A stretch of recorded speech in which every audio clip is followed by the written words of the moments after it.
어버이날입니다. 어, 다들 아시는 것처럼 아낌없이 주는 나무 아시죠? 나무가 이제 어린 소년을 위해서 자기의 모든 것을 내어주고 나중에 자기 몸통까지 이제 내어줘서 그걸로 이제 배를 만들어서 네가 원하는 곳으로 가라. 그리고 이제 나중에 그 소년이 다 나이가 들어서 힘들었을 때 다시 이제 집으로 돌아오잖아요. 그래서 그 그루톡에 이제 이 희둥 남았으니까 이제 의자로 앉을 수 있는 거예요. 그래서 그렇게 앉을 때 그것만으로도 그 나무는 되게 행복했다.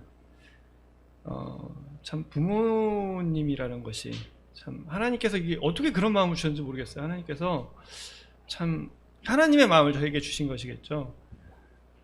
다 줘도 아깝지 않고, 그리고 진짜 나중에 와서 그냥 나한테만 앉아만 줘도 행복한 거. 그 사랑을 받고 우리가 이렇게 자라고 또 부모가 되는 것 같습니다. 그렇게 사랑을 받았기 때문에 또 우리가 이렇게 줄 수 있는 것이고요.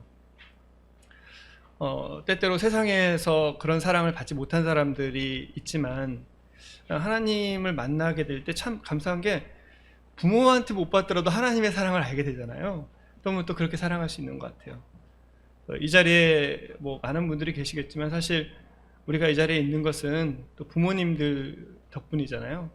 이 자리에 계신 특히 부처님들, 모친님들께 다시 한번 감사드리고, 또 여기 있는 모든 그 부모님들께도 감사드리고, 또 그런 마음을 저에게 주시고 경험하게 해주셔서 감사합니다. 제가 보니까 우리는 1년에 한 번 어버이날이지만 부모님들한테는 1년 내내 자식의 날인 것 같아요. 그렇지만 이런 날 하루라도 저희가 이렇게 부모님 찾아뵙고 또 인사드리고 또 감사의 마음을 표하는 것이 얼마나 중요한지 모르겠습니다. 오늘은 출애굽기 18장 말씀을 통해서 하나님의 사람은 어떻게 살아야 하는가에 대해서 함께 나누도록 하겠습니다. 출애굽기 18장 1절부터 14절까지를 함께 읽도록 하겠습니다. 교독으로 읽겠습니다. 제가 먼저 읽고 성도님들께서 같이 읽으시면 감사하겠습니다. 출애굽기 18장 1절부터 14절까지입니다. 찾으셨으면 제가 읽도록 하겠습니다. 모세의 장인이며 미디안 제사장인 이드로가 하나님이 모세에게와 자기 백성 이스라엘에게 하신 일, 곧 여호와께서 이스라엘을 애굽으로 인도하여 내신 모든 일을 들으니라.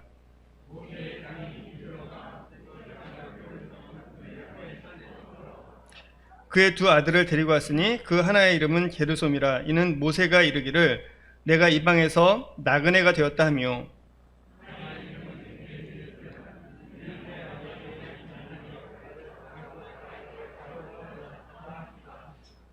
모세의 장인 이드로가 모세의 아들들과 그의 아내와 더불어 광야에 들어가 모세에게 이르니 곧 모세가 하나님의 산에 진친 곳이라.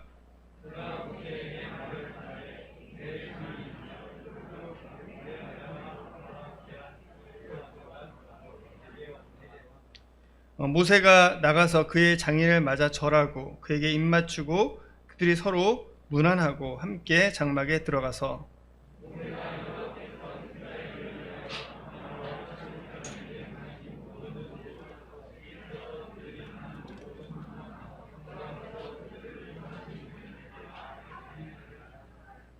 이드로가 여호와께서 이스라엘에게 큰 은혜를 베푸사 애굽 사람의 손에서 구원하심을 기뻐하여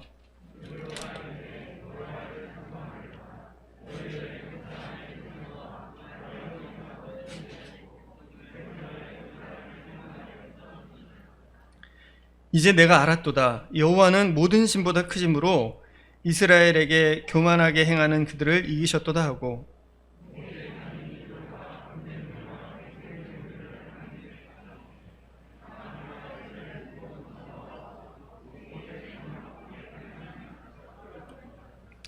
이튿날 모세가 백성을 재판하느라고 앉아 있고 백성은 아침부터 저녁까지 모세 곁에 서 있는지라.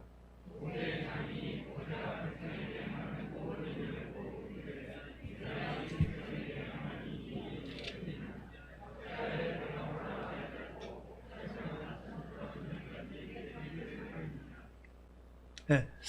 오늘 이 장면은 이제 출애굽을 하고 나서, 모세가 출애굽을 하고 나서 이제 시내산에 도달을 했습니다. 그리고 이제 하나님의 말씀을, 이렇게 하나님의 언약과 말씀을 듣고 하나님의 사람을 어떻게 살아야 되는지를 듣기 바로 직전에, 그리고 성막을 바로 듣기 직전에 이 장인인 이드로가 모세의 아내와 자녀들을 데리고 모세를 찾아와서 생기는 일을 우리는 보게 됐습니다. 모세에게 가장 많은 영향력을 미쳤던 사람은 누구일까요? 그리고 이스라엘의 그 통치 구조에 가장 많은 영향을 미친 사람은 누구였을까요? 오늘 바로 이 이드로가 아니었을까 합니다. 이드로는 어떤 사람이었을까요? 미디안 제사장이었습니다. 이 사람은 하나님의 제사장이었어요. 어떻게 미디안인이 하나님의 제사장이 됐는지는 저희는 알 수 없습니다. 그러나 멜기세덱의 반차를 따라서 하나님을, 이스라엘 민족이 아니더라도 하나님을 믿는 사람이 있었어요. 그리고 어쨌든 이 이드로의 조상 미디안도 아브라함의 후손이거든요. 어쨌든 이들은 하나님의 이야기를 아브라함에게 들었을 수도 있을 것입니다. 그 조상들을 통해서. 이 이후에 이제 몇십 년 후에 발람이라는 사람이 나오죠. 발람도 하나님의 제사장이었어요. 하나님의 사람이었어요. 제사장이라는 표현은 아닌데 그 사람은 하나님의 선지자였습니다. 민수기 22장부터 25장까지인가 거기를 보면요, 하나님의 말씀이 이 발람에게 계속 임해요. 하나님께 직접 나타나셔서 발람에게 이야기를 합니다. 이스라엘 민족이 아닌데도 하나님께서 특별히 택하신 사람들이 있습니다. 이 미디안 제사장인 이드로는 딸이 7명이 있었습니다. 딸이 7명이 있었는데 모세가 이집트에서 사람을 죽이고 도망을 왔어요. 도망을 왔을 때 우연히 양들을 물을 먹이러 왔던 그 딸들을 도와주게 되고, 이드로가 그 소식을 듣고 부릅니다.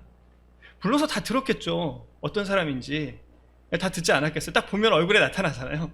그리고 어떤 사람이 들었겠죠. 굉장히 위험한 인물이었을 겁니다.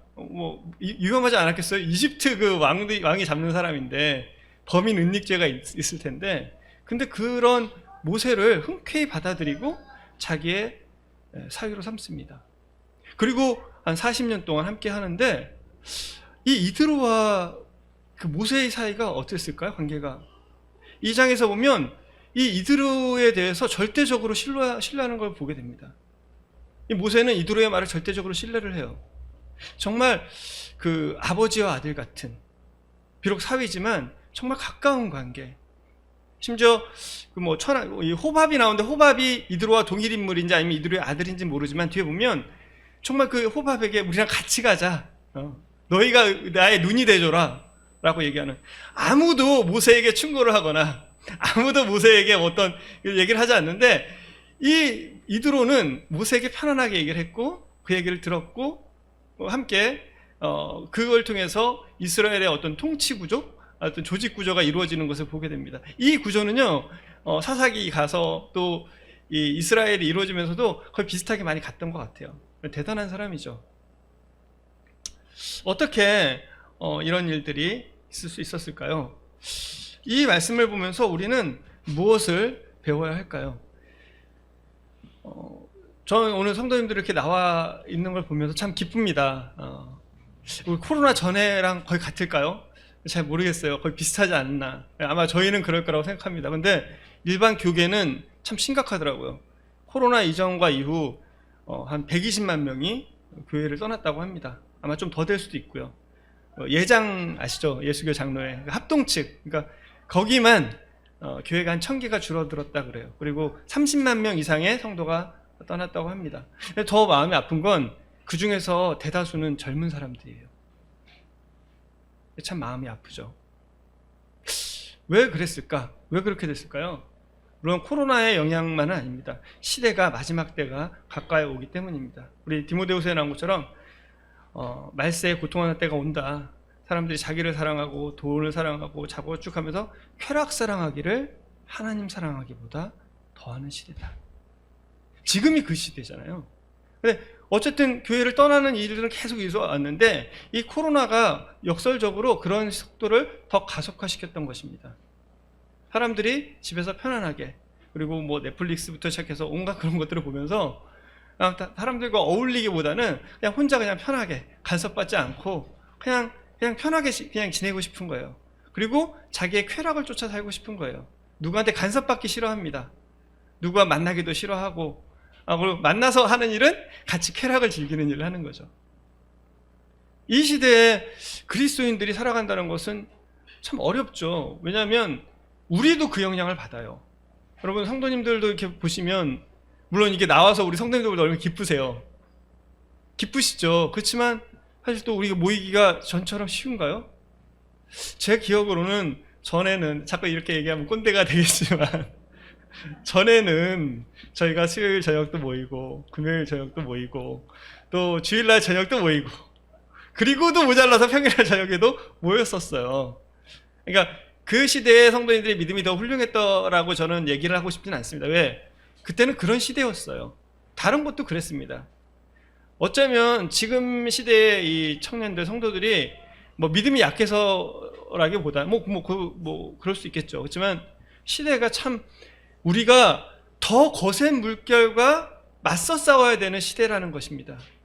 그때는 그 흐름이 약했기 때문에 우리가 충분히 거슬러서 갈 수 있었지만 지금은 더 센 그 물결을 우리가 뚫고 가야 되는 시대인 것입니다. 이런 시대에 우리는 어떻게 살아야 될 것인가? 무엇을 위해서 살아갈 것인가? 저는 이 18장을 보면서 성도와 함께 있지 않고 주님의 일에 동참하지 않을 때 성도는 결국 자기 자신을 위해 살게 되는구나. 그리고 그 자기 자신을 위해 살게 될 때 참 슬픈 결과를 가져올 수 있구나. 그러나 성도가 있는 곳에 함께 있을 때, 성도가 있는 곳이 곧 하나님께서 일하시는 곳이거든요. 그렇지 않습니까? 성도가 있는 곳이, 하나님을 찾는 영혼이 있는 곳에서 하나님이 일하시는 곳이거든요. 성도가 그곳에 있을 때 우리는 그 물결을 거슬러 갈 수 있습니다. 근데 그렇지 않고 그냥 나 자신을 위해서 그냥 나 혼자 있을 때 우리는 그 물결을 결코 거슬러 올라갈 수가 없습니다. 오늘 1절을 보시면 모세의 장인이며 미디안 제사장인 이드로가 하나님이 모세에게와 자기 백성 이스라엘에게 하신 일, 곧 이스라엘 여호와께서 이스라엘을 애굽에서 인도하여 내신 모든 일을 들으니라. 이 미디안 제사장 이드로는요, 미디안에 있었잖아요. 그렇죠? 그리고 이 자녀들을 보호하고 있었어요. 저는 참 이분인 게, 모세가 처음에는 이집트에 갈 때 자기 아내와 자녀를 데려갔는데 아마 중간에 그 돌칼, 그 할례 사건 때문에 아마 다 돌아간 것 같아요. 그래서 이드로가 이 사위와 딸과 자녀들을 돌보고 있었습니다. 모세가 참 든든했겠죠. 가족을 돌봐주는, 마음껏 돌봐줄 수 있는, 자매님들 제일 든든한 게 그 친정 옆에 사는 거잖아요. 다른 사람 아무리 좋은 사람을 갖다 맡겨도, 부모님이 아무리 아웅다웅해도, 엄마한테 내가 막 해도 그래도 부모한테 맡기는 게 제일 좋잖아요. 이 모세의 마음이 참 일할 때 얼마나 든든했겠어요. 참 우리가 하나님의 일꾼들을 위해서 그런 성도들이 되면 좋겠다. 그런데 어쨌든 이 모세는요, 이드로는요, 여호와께서 이스라엘에게 행하신, 그리고 인도하신 것들을 듣고 있었어요. 그의 관심은 어디 있었느냐? 그의 관심은 다른 곳에 있지 않았습니다. 재산을 늘리고 뭐 여러 가지 뭐 많겠죠. 근데 그의 관심은 그는 하나님께 있었던 것 같아요. 모세가 이드로에게랑 있으면서 뭘 배웠을까요? 저는 하나님을 배웠다고 생각합니다. 그래서 그가 떨기나무에서 하나님을 만났잖아요. 그가 하나님을 어떻게 만났겠어요? 물론 하나님 부르셨겠죠. 그런데 하나님은 모세를 누구에게 맡기셨을까요? 하나님의 사람, 미디안 사람이지만 제사장, 이스라엘에게 찾을 수가 없어서, 이스라엘 백성 중에 거할 곳이 없어서 하나님께서 특별하게 마련해 놓은 사람, 준비해 두신 사람, 그 이드로에게. 모세는 이집트에서 세상의 모든 학문을 배웠지만, 그러나 이드로에게 있어서 하나님을 배우지 않았을까요? 그리고 그가 양을 치러 갔을 때, 여러분, 여러분에게 그런 사람이 있으신가요? 여러분에게 하나님을 가르쳐 줄 사람이 있으신가요? 그분 옆에 있어서 하나님을 배울 만한 사람이 있으세요? 아니면 내가 정말 하나님을 전달해 주는 사람들이 있으세요? 모세에게 많은 장인이 필요하지 않았습니다. 그리고 이 이드로이가 많은 사람들에게 영향을 끼치지 않았어요. 정말 그 한 사람을 자기 생명처럼 여겼습니다. 그리고 그런 사람이었기 때문에 그는 하나님의 일에, 모세의 일에, 하나님의 역사에 항상 관심이 있었고 그 음성을, 그 일들을 다 들었습니다. 그의 관심이 거기에 있었기 때문에 그것이 들렸겠죠. 교회 아무리 다녀도요, 교회에서 무슨 일이 일어나는지 모르는 사람 굉장히 많습니다. 그렇지 않으세요? 다른 부서에서 무슨 일이 이제 몰라요. 근데 내 자녀가 주일학교에 들어가는 순간 관심이, 주일학교 뭐 행사 다 알죠. 또 떠나면 몰라요. 그 사람이 그거를 들을 수 있었던 건 관심이 있었기 때문입니다. 그리고 그는 그 듣고 나서 그냥 가만히 있었나요? 2절과 3절에 보면 모세의 장인 이드로가 모세가 돌려보냈던 그의 아내 시프라와 그의 두 아들을 데리고 왔으니 그 아내의 이름은 게르솜이라. 이는 모세가 이르기를 내가 이방에서 나그네가 되었다 하며 하나의 이름은 엘리에셀이라. 이는 내 아버지의 하나님이 나를 도우사 바로의 칼에서 구원하셨다 함이더라. 이 소식을 듣자마자 이드로는 그 바로 딸과 모세의 아내와 자녀들을 데리고 모세에게 옵니다. 현장으로 찾아갑니다. 저희가 이따 뭐 볼 수 있을지 모르겠지만 발람 있죠, 발람. 발람은요, 하나님의 그 이스라엘 민족이 오잖아요. 그러면 당연히 하나님의 사람으로서 그는 어디로 가야 되나요? 먼저 이스라엘을 찾아가서 이스라엘을 축복해야 될 거 아닙니까? 근데 발람은 그러지 않았어요. 발람 다 들었겠죠? 안 갔습니다. 그러고 혼자 있을 때 발람에게 무슨 일이 일어나는지 아십니까? 모압 왕 발락이 사람을 보내요. 야, 내가 너 잘해줄 테니까 이스라엘을 저주해줘. 그리고 나서 그는 발락에게로 갑니다. 그는 누구와 있었어요? 혼자 있었어요. 이스라엘에게 가지 않았습니다. 똑같은 하나님의 사람이었습니다. 오히려 이 발람에 대한 이 평가나 하나님이 나타나신 거는요, 이드로에게 비교했을 정도로 발람에게 많이 나타났습니다. 우리의 과거 신앙이 중요하지 않습니다. 내 과거에 뭐 주님 어떻게 중요하지 않아요. 발람이 얼마나 뛰어난 인물이었는지, 하나님께 얼마나 축복받은 인물이었고 하나님께 얼마나 쓰였는지는 민수기를 보시면 나타나요. 그러나 그는 반대의 길을 택했습니다. 그 결과가 얼마나 큰 차이를 나타내시는지 여러분 알 거예요. 발람은 결국 하나님의 명령에 의해서 이스라엘 백성에게 칼로 죽임을 당합니다. 정말 열매 없는 그리스도인, 우리가 구원을 잃어버리진 않겠죠. 여러분, 정말 우리가 깨어서 성도가 있는 곳으로 가지 않을 때 나도 발람처럼 살 수 있습니다. 그리고 정말 우리 주님 나라 갔을 때 불 가운데 다 타오려서 정말 부끄러운 모습으로 영원히 하나님 앞에서 참 그런 마음을 가지고 살아야 될 수도 있습니다. 이 모세의 장인 이드로는 바로 모세를 향해서 갑니다. 모세를 맞으러 가요. 그리고 그 모세를 이게 필요한 것들을 가지고 가는 모습들을 볼 수 있습니다. 하나님의 일이 있는 곳으로, 하나님의 사람이 있는 곳으로 우린 가야 합니다. 하나님이 역사하는 현장으로 우린 갈 필요가 있습니다. 우리 교회, 직장, 가정, 선교지 다 있죠. 하나님의 역사가 일어나는 곳이라면 우리는 그곳으로 가야 될 필요가 있는 것이에요. 그것이 하나님이 일하시는 곳이기 때문입니다. 3절과 4절, 특별히 이 아들들의 이름을 여기서 직접 설명을 해주셨어요. 첫째 이름은 게르솜, 내가 나그네가 되었다. 이방에서 나그네가 됐다. 여러분, 이 말의 의미를 아시는가요? 아시겠습니까? 정말 저는 나이가 들수록 더 느껴지는 것 같아요. 세상 살기가 정말 쉽지 않습니다. 홈그라운드가 아닌 것 같아요.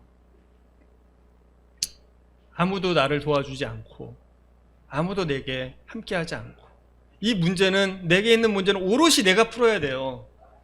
얼마나 힘들죠.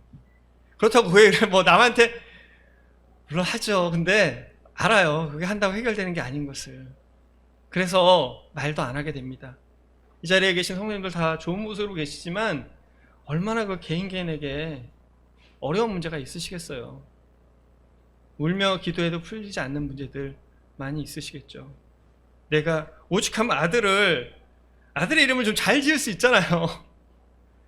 그래서 제가 보니까 별로 이렇게 좋은 이름이 아니에요. 이게 성경 이름들 중에서 뜻이. 내가 참 솔직한 거죠. 이 방에서 나그네가 됐다. 참 소망이 없었겠죠. 근데 둘째 이름 뭘까요? 엘리에셀이라. 이는 내 하나님 아버지 하나님이 나를 도우사 바로의 걸 구원하셨다. 이 풀리지 않는 문제를 하나님께 나아갔을 때, 하나님 손에 갔을 때, 정말 바로가 나를, 제가요, 뭐, 솔직히, 뭐, 여기 다 비슷하실 테니까, 집이 한 채 있었으면 좋겠습니다. 마포구에 집 살려고 해서 교회 옆에 있었으면 좋겠어요. 뭐, 딴 게 아니고, 그냥 교회 옆에 있었으면 좋겠는데, 제가 우스갯소리로 그러거든요. 아, 교회 옆에 집 살려고 했더니 19억 8천이 모자르더라. 밥 한 번 덜 사 먹을 걸. 뭐 이렇게 하는데 될 것 같지 않아요, 저. 그냥 느낌이 오거든요. 근데 사실 모세가 다시 이스라엘 백성 끌고 온다는 게 제가 생각하는 것보다 훨씬 더 불가능한 일 아니겠어요? 그렇지 않겠습니까? 그런데 그거를 하나님이 이루셨어요. 그래서 저는 다시 한번 기대를 해보려고 합니다. 뭐 집을 사든 안 하든 사실 저 교회 근처 살고 싶어. 이게 다 성도님들 다 똑같아. 제가 믿음이 좋아서가 아니라 그냥 그게 좋잖아요. 네. 그럴 수 없어서 그렇긴 하지만 그냥 하나님께서 이 모세에게 이루신 이 일은 진짜 우리가 지금 생각하는 모든 것보다 훨씬 더 불가능한 일이라고요. 근데 모세가 그렇게 해요. 모세가 제가 볼 때는 이 엘리에셀이 이집트로 가면서 이미 아들이 있었거든요. 그때 지은 이름인지 아니면 갔다 와서 이름을 바꾼 건지 모르겠지만 이미 그때 모세의 마음에 확신이 있었던 것 같아요. 누구? 둘째를 낳으면서 얘는 엘리에셀이다. 왜? 하나님께 날 구원하신 그 믿음과 희망이 아닐까요? 이미 그 가기 전에 낳잖아요. 저는 갔다 와서 이름 바꿨다기보다는 이미 그가 그런 믿음과 희망과 기대를 하나님께 갖고 있지 않았을까요? 그리고 그 일이 이루어진 겁니다. 하나님께서 그 약속을 이루신 것을 이제 그러니까 이곳에 와서 이름을 다시 한번 말씀하신 것 같아요. 왜? 그 전에 이름을 얘기를 해줄 수도 있잖아요. 하나님께서 이루셨다. 우리에게 있는 모든 것도 하나님 다 보고 계시고요. 우리가 계기된 거 의지할 곳 넣는 거 다 아세요. 근데 하나님께서 우리 개개인에게 다 약속해 주세요. 그리고 이루실 겁니다. 내가 생각하는 방법이 아닌 다른 방법으로라도 이루실 거예요. 하나님은 결코 이루지 않는 분이 아니십니다. 하나님께서 여기 뭐라고요? 바로의 칼에서. 그럼 고난이 없으면 간증도 없어요. 고난이 없으면 바로의 칼이 없으면 하나님의 구원도 없습니다. 이게 얼마나 모순되고 아이러니한 얘기인지 모르지만 그러나 그리스도인에게 있어서 이거보다 중요한 것은 저는 없다고 생각을 합니다. 그 고백이 이제 3, 4절 나오고 이제 5절로 갑니다. 1절부터 5절까지 봤을 때 이드로는 상황을 본 것이 아니라 이드로와 모세는 상황을 본 것이 아니라 하나님의 일하는 곳, 하나님이 말씀하시는 곳으로 간 사람들입니다. 자, 그때 이제 어떤 일이 벌어졌을까요? 자, 이제 5절부터 보겠습니다. 모세의 장인 이드로가 모세의 아들들과 그의 아내와 더불어 광야에 들어와 모세에게 이르니 곧 모세가 하나님의 산에 지친 곳이다. 이드로가 찾아간 곳이 어디였습니까? 이집트의 좋은 궁전이었나요? 광야예요, 광야. 광야에 지친 곳에 갔어요. 자기가 있는 곳과 별반 다른 것이 없습니다. 갔더니 사람만 많고, 그죠? 사람만 많고 온갖 문제가 많은데 그냥 텐트만 쳐져 있어요. 사람들이 있었던 곳이에요. 이드로는 먼저 찾아갔어요. 먼저 찾아가 그곳이 광야지만 그곳이 문제가 많은 곳이지만 이드로는 먼저 찾아갔습니다. 여러분 지금 참 시대가 어떤 시대입니까? 사람들이 서로 안 만나고 집에 안 데려오고 그렇죠? 만나더라도 바깥에서 딱 만나서 그냥 왜? 더 이상 침해받고 싶어 하지 않아요. 사람을 만나는 데는 에너지가 필요합니다. 여러분 교회에서 가까운 사람들이랑 있는 거 왜 그런 줄 아세요? 편해요. 에너지를 쏟을 필요가 없습니다. 근데 교회에서 약한 사람, 또는 처음 오신 분, 또 부족한 분을 찾아가는 거는 어려워요. 우리 서대문 교회는 어떤 교회인지 잘 모르겠습니다. 여러분 각자가 판단해 보시면 될 거예요. 그리고 본인의 상태를 보시면 돼요. 나는 누구랑 교제하고 있지? 난 누구에게 관심이 있지? 난 교회 오면 에너지를 쏟고 있나? 아니면 그냥 편하게 에너지를 받다 가나? 나는 교회에 서비스를 받으러 오는가? 아니면 나는 성도를 섬기러 오고 영혼을 섬기러 오는가? 일반 교회는요, 서비스 받으러 와요. 그래서 서비스입니다.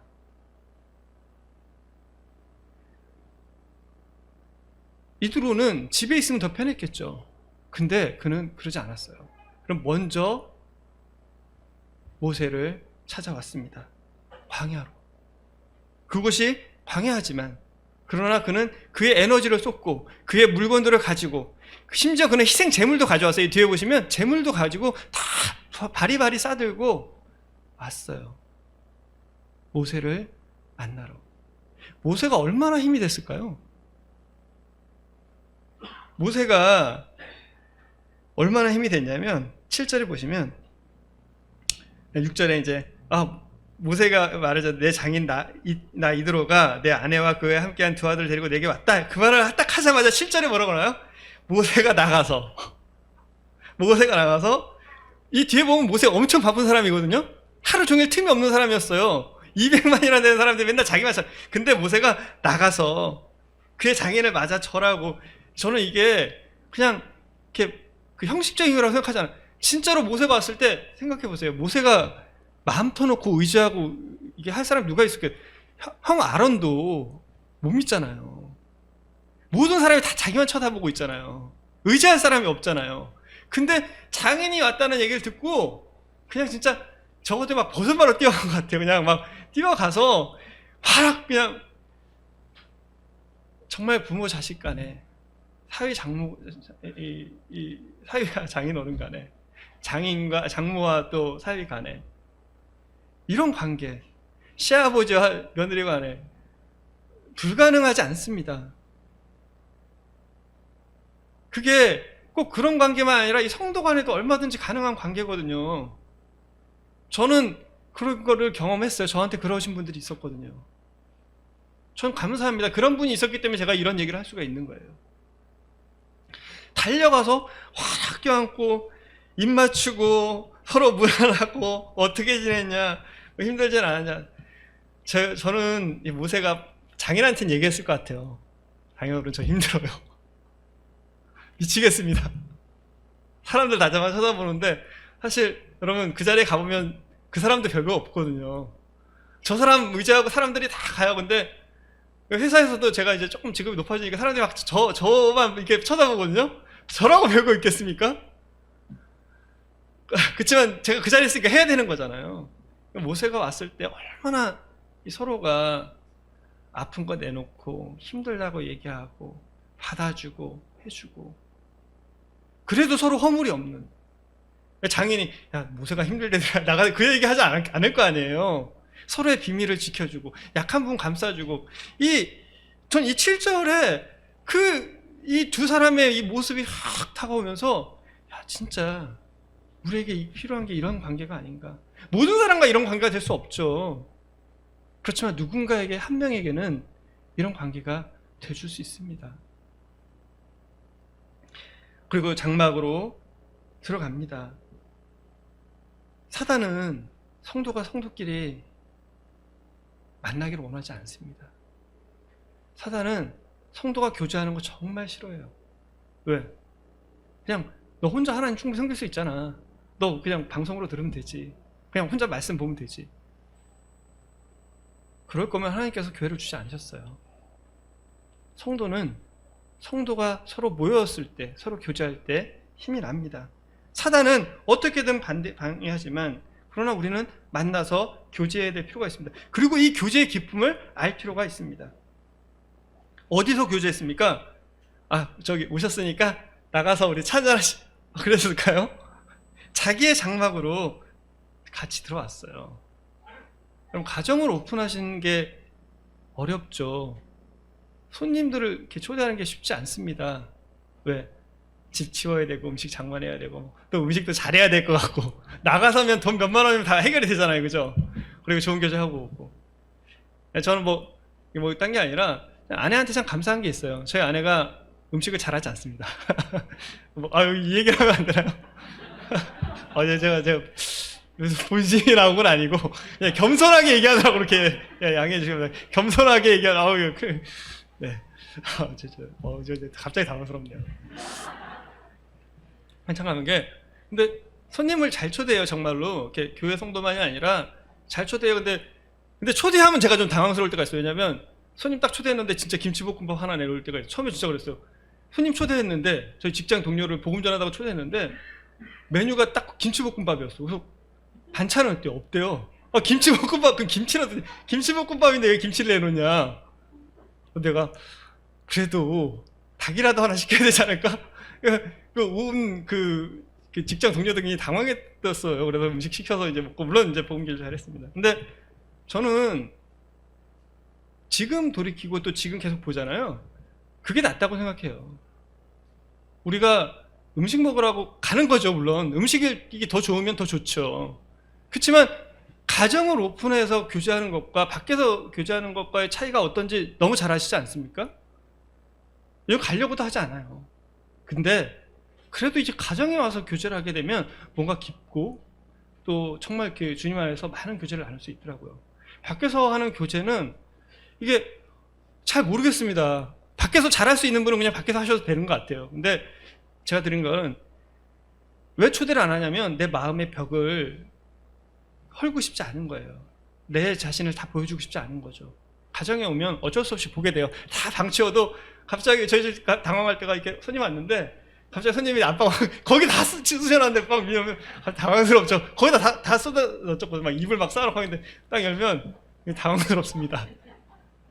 뭐 결혼한 가정에 오면 좀 괜찮아요. 서로 다 이해하니까. 네, 근데 그렇지 않을 때 좀 당황스럽긴 한데 이렇게 참 가정을 오픈하고 이렇게 그 안에서 교제하는 게 얼마나 소중한가라는 생각을 합니다. 그래서 8절에 모세가 여호와께서 이스라엘을 위하여 바로와 애굽 사람에게 행하신 모든 일과 길에서 그들이 당한 모든 고난과 여호와께서 그들을 구원하신 일을 다 자기네게 말하매. 자, 그 무엇을 교제해야 될까요? 이 성도들끼리 모여서 어떤 교제를 할까요? 여러분, 성도들끼리 모여서 교제하잖아요. 근데 교제를 끝나고 왔는데 그냥 그래요. 근데 교제를 끝나고 왔는데 마음이 기뻐요. 어떤 차이가 있을까요? 제가 정말 느낀 건 뭐냐면 성도가 모여서 하나님, 성경, 정말 주님의 일을 얘기하지 않으면 그 교제는 그게 나쁘다는 게 아니에요. 정말 기쁨을 주지는 않는 것 같아요. 그리고 서로의 아픔을 이렇게 하고 또 아픔을 서로 이렇게 감싸주고 서로 이렇게 북돋아주지 않으면 안 돼. 그러니까 우리가 뭐 하나님 말씀 이게 아니라 정말 그 성도가 서로의 마음을 내놓고 서로가 그것을 위해서 이렇게 나누고 격려, 그러면 기뻐요. 근데 그거 말고 그냥 다른 얘기만 하고 오면 교제는 오래 했는데 그냥 기쁘지가 않아요. 여기에서 모세가 나눈 교제가 뭡니까? 여호와께서 바로와 애굽 사람에게 하신 모든 일, 그렇죠? 야, 하나님이 이렇게 하시고 우리를 이렇게 구원하셨어요. 하나님께서 하신 일을 막 얘기를 하는 거예요. 그 다음 무슨 얘기가 있습니까? 그 얘기만, 좋은 일만 했나요? 길에서 그들이 당한 모든 고난. 이 얘기할 때, 처음 얘기할 때인데 이 얘기할 때 얼마나 모세의 표정이 그러지 않으세요? 아무한테도 말하지 못했던 그리고요, 제가 진짜 이스라엘 저 같은 민족이고 형제지만 못해 먹겠습니다. 제가 잠깐만 딴 눈 팔고 오면요 미친 듯이 엉뚱한 소리 하고 저한테 삿대질하고 정말 제 마음 들 데가 없습니다. 그리고 우리가 진짜 하나님 이렇게 구원해서 다 해결될 줄 알았는데 오다 보니까 홍해가 보여요. 또 왔는데 물이 없습니다. 또 먹을 게 없어요. 아무것도 없습니다. 진짜 이 광야에. 그 모든 고난을 이야기하겠죠. 그리고 나서 또 무슨 얘기합니까? 여호와께서 그들을 구원하시니. 그런데요. 너무 감사해야 되지 않으세요? 그런데요. 우리가 구원받고 그 삶이 만만치 않잖아요. 참 많은 일들이 있습니다. 그래서 그래도 이렇게 참 중요한 친구도 참 중요하고 때때로는 우리 모임 아닌 곳에 있는 그 형제 자매가 더 좋을 때도 있습니다. 무슨 얘기인지 아시겠죠? 그게 아니라 내가 얘기할 수 있는 친구가 있는 거예요. 그런 것들을. 그러니까 이게 사람마다 다르잖아요. 정말 내가 사랑하지만 이 사람과 해야 되는 얘기가 있고 또 정말 못할 얘기를 할 수 있는 친구가 있고 그런데 그런 일을 하고 그래서 이런 고난과 어려움이 있었을 때 저는 사역하시는 분, 장로님들 이런 경우 많을 거라고 생각해요. 그 사역하시고 또 장로님들 이분들이 우리한테 얼일이 아무리 우리 사랑하시겠죠, 그렇죠? 우리랑 가깝게 지내고 싶지 않으시겠어요? 근데 그분들이 그 속에 있는 걸 다 우리한테 와서 이렇쿵 저렇쿵 너 왜 그랬니 이렇게 하실까요? 아니죠. 그분들은 또 그분들이 얘기할 수 있는 상대에게 얘기하시겠죠. 사역자 수영회 만나면 우리 교회 말이야 이런 사람이 있는데 말이야. 근데 그 사람을 막 지고 이게 아니라 그렇게 얘기하면 그냥 풀리는 거예요. 제가 이렇게 우리 청년인들이랑 교제할 때 얘기했는데 제가 우리 위에 제 직장 상사분이랑 되게 서운한 일이 있었어요. 그래서 이게 말씀대로 해야 되는데 안 풀리더라고요. 그래서 잘해야지 하는데 5%가 안 풀려서 이게 안 돼요. 근데 며칠 전에 제가 지난주에 진짜 거기다가 더 서운하게 저를 만들어가지고 제가 진짜 화를 냈어요. 그랬더니 당황해가지고 나한테 좀 들어가자. 그래서 들어갔습니다. 들어가서 딱 들어가자마자 제가 뭐라고 했냐면 저 정말 서운합니다. 왜 그렇게 하셨어요? 얘기를 하고 그 순간 제 마음이 다 풀렸어요. 왜냐면 윗사람 잘 섬겨야 된다는 거 알고 풀어야 된다는 거 알잖아요. 그분이 막 설명하시는데 그 다음 거는 아무것도 안 들려요. 왜? 의미가 없어요. 그분이 막 얘기하고 그냥 저는 그 순간 다 풀려서 그리고 저기 윗분한테 말씀 죄송합니다. 제가 이렇게 윗분이 그분한테 해서는 안 될 일을 했고 정말 죄송합니다. 앞으로 정말 잘하겠습니다. 그리고 웃으며 나와서 그다음부터 다음 날부터 또 정말 전과 같이 더 잘하게 됐어요. 왜? 말을 했어요. 모세가 이 말하고 나서 얼마나 힘이 났을까. 저는 막 상상이 돼요. 정말 그러고 나서는 진짜 즐거웠거든요. 물론 과장님은 어떨지 모르겠는데 과장님도 제가 그러니까 되게 좋죠. 왜냐하면 팀 분위기가 아주 좋아지잖아요. 그리고 나서 이렇게 성도는 참 이게 고난과 간증을 그리고 말씀을 나눌 때 그때 힘이 되고 우리가 하나가 되는 것 같아요. 고난이 있어야 구원도 있고 또 그것을 나눌 때 우리가 서로 격려할 수 있습니다. 이 9절에 이 교제의 결과가 뭐냐? 이도로가 여호와께서 이스라엘에게 큰 은혜를 베푸사 애굽 사람의 손에서 구원하심을 기뻐했어 진짜. 야 얼마나 근데 함께 슬퍼하는 것보다 더 어려운 게 함께 기뻐하는 거라는 거 다 아시죠? 네. 친구가 절망당하면 옆에서 이렇게 위로해주고 격려하기 좋습니다. 근데 친구가 갑자기 돈을 엄청 벌고 막 좋은 집 차 사잖아요. 진짜로 기뻐해주기 어려워요. 사돈이 땅 사람 배 아프다 그러는데 사실은 우는 자와 함께 우는 거는 얼마든지 해줄 수 있어요. 그리고 도와도 줄 수 있어요. 근데 기뻐하는 자와 함께 기뻐하는 건 진짜로 내가 낮아지고 정말로 그 사람을 사랑하지 않으면 안 돼요. 200만 끌고 와서 갑자기 모세가 양치도 잘하면서 200만 원의 지도자가 된 거 아니에요. 물론 이대로는 사위니까 기뻐했겠죠. 자기 사위가 대통령이 되면 얼마나 좋겠어요. 근데 사위가 아니라도 기뻐하지 않았을까요? 아니요. 이대로는 기뻐했을 겁니다. 성도의 기쁨을 함께 할 수 있는 하나님의 역사. 그러니까 개인이 돈 벌고 이게 아니라 하나님께서 역사하시고 하나님의 일을 얘기하고 그러니까 성도에게 있어서 봐보세요. 우리가 교제할 때 얘기하다 보면 다 자기 자랑 나오고 자기 잘된 거 얘기하고 그러잖아요. 그런 얘기를 하게 될 때 듣는 성도는 같이 기뻐해 줄 것 같죠, 제 생각엔. 근데 상처받을 수도 있거든요. 근데 우리가 정말 주님께서 고난 가운데 주님께서 행하신 일, 주님을 높이는 교제를 하게 되면 성도가 상대받을 일이 있을까요? 정말 함께 기뻐할 수 있겠죠. 이도로가 기뻐한 거는 그가 낮은 사람이라고 이것만이 아니고요. 우리는 하나님의 일에 함께 기뻐할 수 있는 것입니다. 하나님의 일에 함께 기뻐할 수 있는 사람이 된 거예요. 주님의 역사를 보았을 때 우리는 감사할 수 있는 사람이 됐습니다. 이제 이렇게 찾아가서 만나서 교제하고 서로 기뻐하게 되는 이 관계, 이런 역사가 일어났습니다. 이 일은 무엇으로 연결됩니까? 10절을 보면요, 이드로가 이르되 여호와를 찬송하리로다. 너희를 애굽 사람의 손에서와 바로의 손에서 건져내고 백성을 애굽 사람의 손 아래서 건져내셨도다. 바로 예배와 연결이 됩니다. 찬양으로 연결이 되는 거예요. 진짜 성도의 교제는 찬양이 나옵니다. 야, 진짜 하나님 감사. 찬양이 연결이 돼요. 제가 잘은 모르지만 교회에서 동역하는 것도 보면요, 함께 성경 공부를 했던 사람들과는 동역하기가 되게 좋아요. 그 이유를 모르겠어요. 근데 교제를 아무리 많이 했어도 같이 하나님 말씀을 공부하지 않은 사람들이랑은 동역하다 보면 뭔가 약간 부족함이 느껴질 때가 있어요. 함께 하나님을 공부하고 함께 나누는 거, 그게 뭔가 하나님께서 주시는 더 은혜와 축복이 있는, 물론 꼭 그런 건 아니에요. 그렇지 않더라도 얼마나 잘할 수 있는데, 동역이라는 건 사실 가서 같이 가는 거잖아요. 그렇죠? 계속 같이 가는 건데 하나님의 말씀이 빠져 있을 때 뭔가 부족함이 있는 것이 아닌가라는 생각도 해봅니다. 어쨌든 찬양으로 연결이 됩니다. 우리가 이 진정한 교제는 찬양으로 나타나죠. 우리가 주님을 경험하지 않으면 하나님을 찬양할 수도 없습니다. 그렇죠?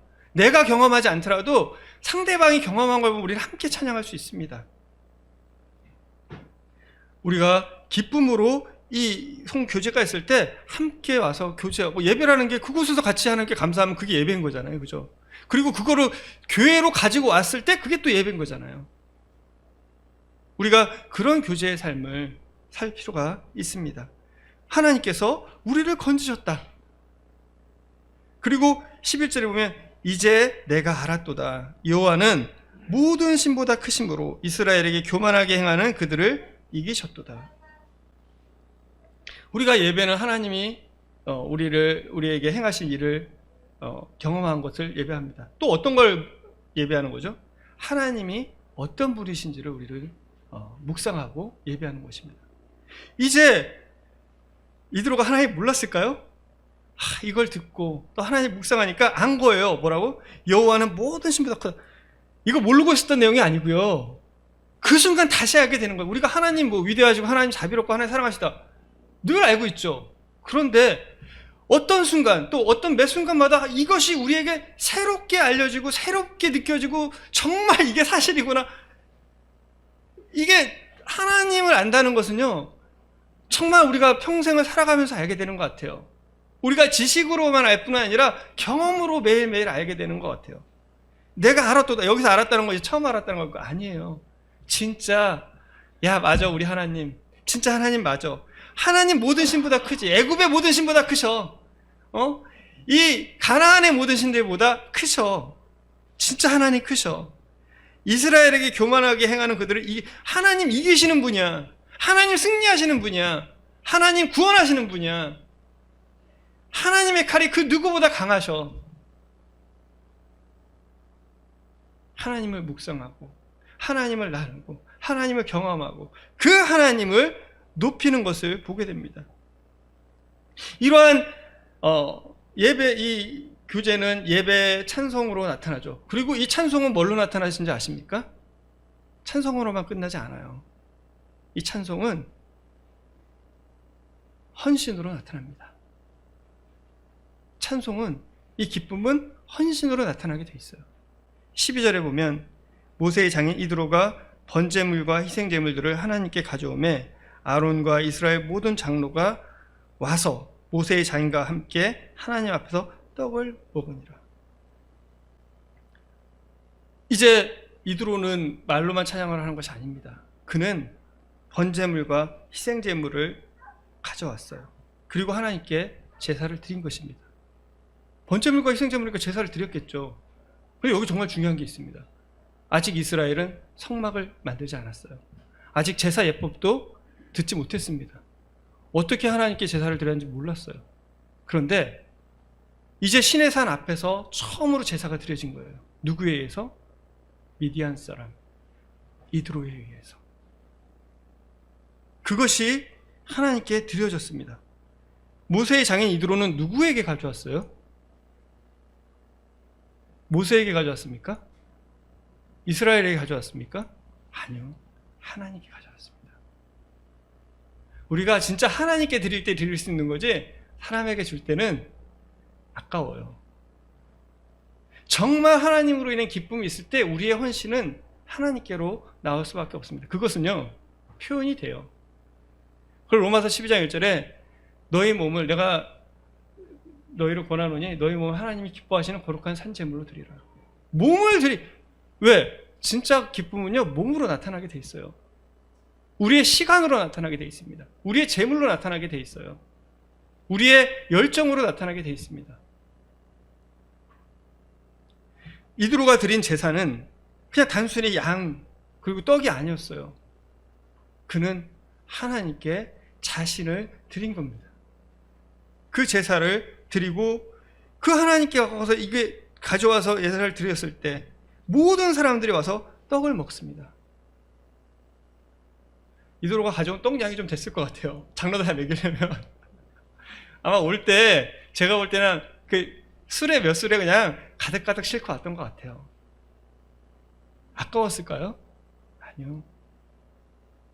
만약에 교제하다가 안 됐으면 그거 도로 싣고 갈 수도 있겠죠. 아마 제가 볼 땐 싸운 거 다 풀어놓고 갔을 거예요. 자신의 거 아까워하지 않고 뭐 미래에 투자 다 들어놓고 갔을 겁니다. 그리고 이 헌신은 이 예배는 무엇으로 나타납니까? 동역으로 나타납니다. 이 하나님의 있는 곳, 하나님의 사람이 있는 곳, 하나님의 역사가 있는 곳을 찾아간 사람, 그리고 그곳에서 교제한 사람은 하나님을 예배하고 하나님의 일을 하는 사람과 동역을 하게 됩니다. 이제 이 뒤에 일은 어떤 일이 있었습니까? 모세가 하루 종일 하고 뭐 재판하고 있는 걸 본 거예요. 그랬더니 그리고 나서 모세에게 대놓고 얘기합니다. 너 지금 뭐하니? 제가 사람들이 찾아 하루 종일 이거 야, 너 하는 일이 옳지 못한데? 야, 얼마나 충격이었겠어요. 생각해보세요. 아무도 자기한테 뭐라고 하지 않는데, 그리고 자기 진짜 하나님 열심히 일하는데 모세한테 대놓고 뭐라고 하냐면, 야 14절에 이 모든 일을 보고 내가 이 백성한테 이게 어찌 된 거냐? 내가 열심히 하고 있습니다 했더니 17절에 내가 하는 게 옳지 못하다. 그러면서 뭐라고 하냐면 너 이거 혼자 할 수 없으니까 이러게 해라. 이드로는요 뭘 했냐면 관찰했습니다.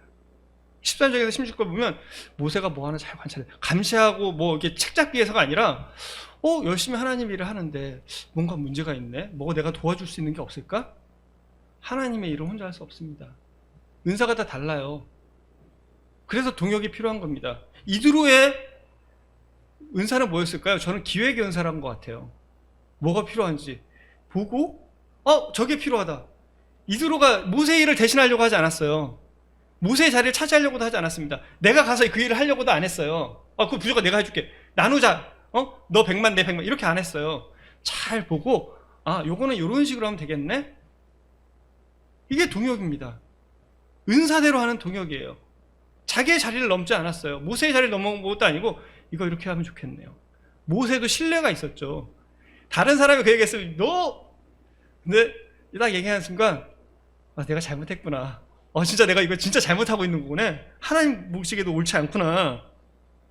그래서 이렇게 해라. 50부장 살폈더니 알겠습니다. 그런데 거기에 이드로가 하는 얘기가 있어요. 뭐죠? 23절에 내가 만일 이 일을 하고 하나님께서도 내게 허락하시면. 고집하지 않았어요. 이드로는 장인이기 때문에 충분히 너 이렇게 해 이러고 강요할 수도 있었겠죠. 근데 그러지 않았어요. 네가 만일 이 일을 하면 이거 어때? 이걸 하면 더 좋을 것 같은데 한번 검토해보고 생각해봐. 그리고 이 일을 하면 그리고 또 뭐죠? 하나님의 주권을 인정해요. 하나님께서도 내게 허락하시면. 이게 얼마나 놀라운 지혜입니까? 이거 이렇게 이것으로 끝난 게 아니라 하나님께서도 허락하시냐. 범사의 이드로가 어떤 자세였는지 아시겠죠? 내 생각이 옳으니까 이거대로 하면 잘 될 거야가 아니에요. 그는 그러함에도 옳고 이게 맞다라고 생각하지만 그러나 물어보고 진짜 이게 하나님 뜻인지 다시 한번 기다려보기로 합니다. 이게 동역하는 사람의 자세입니다. 내 뜻대로 되지 않아서 나 너랑 못하겠어가 아니고 한번 해봐. 그리고 부족하더라도, 그리고 하나님이 진짜 역사하신 일을 한번 같이 보아보자. 그리고 모세가 그 일을 합니다.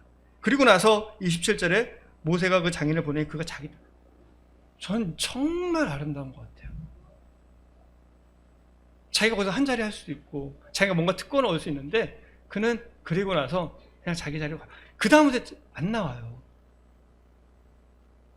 그렇지만 하나님께서는 이 아름다운 동역을 통해서 이스라엘에게 큰 역사를 이루셨습니다. 자기의 욕심을 위해서 살아가는 시대입니다. 사단은 우리에게 발람처럼 살기를 원해요. 이드로처럼 살기를 원하지 않습니다. 어제 아무리 훌륭했던 그리스도인이라도 사단은 우리가 발람처럼 살아가기를 원합니다. 발람은 정말 하나님께 축복받은 자였거든요.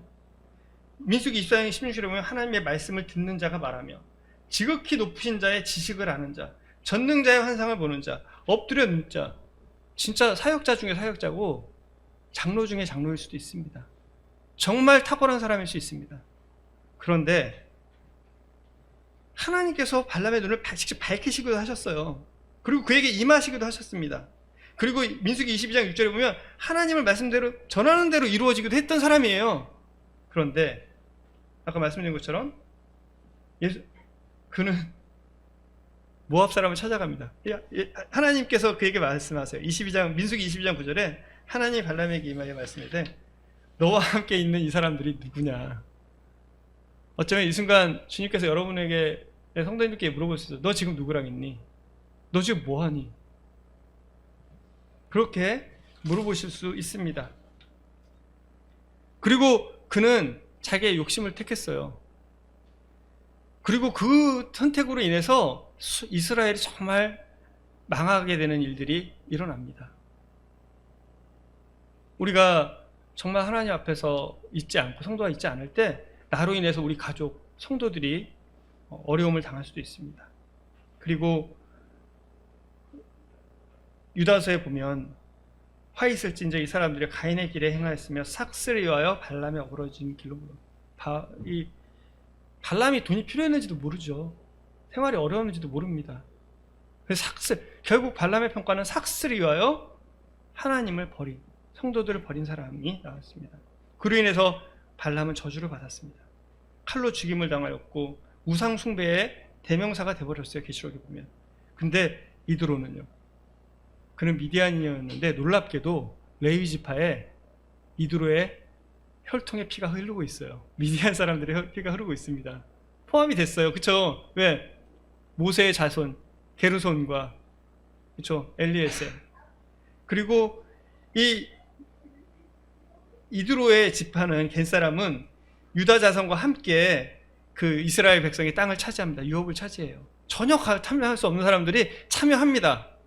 하나님은 이방 민족과 언약도 하지 말라고, 기본 사람 언약했다고 노예 만들었는데 이 사람들 같이 가서 차지를 하는 사람을 받게 돼요. 그리고 이 뒤에도 보면 이 후손들이 참 하나님께 인정받고 축복받는 것을 보게 됩니다. 하나님께서 이 시대에 우리가 어떤 삶을 살길 원하시는지, 나는 지금 어디 있는지, 누구와 있는지, 어떤 삶을 선택할 것인지는 하나님께서 우리에게 지금 물어보시는 질문이고 또 우리가 대답해야 되는 답이라고 생각합니다. 기도하고 마치겠습니다.